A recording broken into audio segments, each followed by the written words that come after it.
Bonjour à tous et à toutes. Je voudrais partager aujourd'hui un texte de la parole de Dieu avec vous qui se trouve dans Éphésiens chapitre 3 et verset 19 où il est dit: vous connaîtrez cet amour qui dépasse tout ce que l'on peut connaître.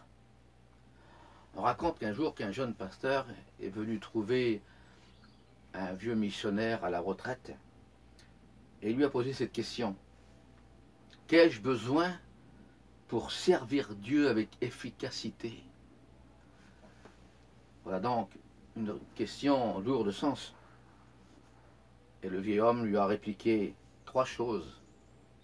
Il te faut des genoux qui savent se plier, des yeux qui savent pleurer et un cœur brisé pour les autres.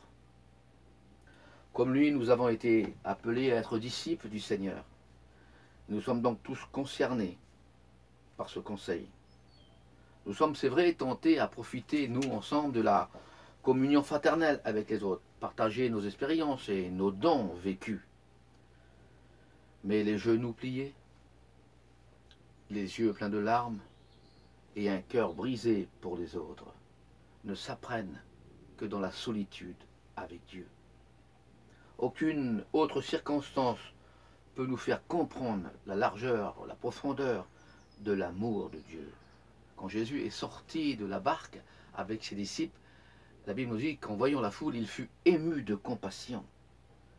Compassion signifie littéralement bouleversé, retourné.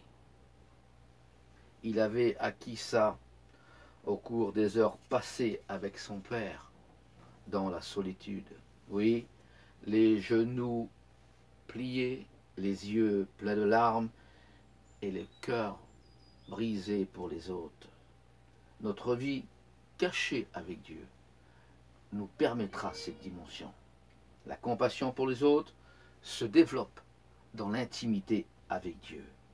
Alors apprenons à être de telles personnes.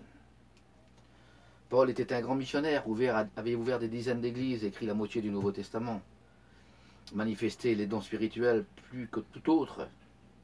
Et pourtant il a dit: mon seul but est de connaître Christ. Alors apprenons à connaître Christ dans l'intimité, car notre but à nous, c'est de vivre la communion de Dieu. Et dans ces jours de fête de Noël, n'oublions surtout pas Jésus. Soyons des enfants et des chrétiens modérés, profitons des fêtes avec nos familles, mais toute chose est bonne quand elle est modérée. Et Dieu nous appelle à vivre ça. Gardons cette face de Dieu. Et le Seigneur pourrait nous dire, je terminerai avec ça: je veux que quand les gens te voient, me voient. Gardons donc ce témoignage d'intimité et de vie profonde avec le Seigneur. Amen.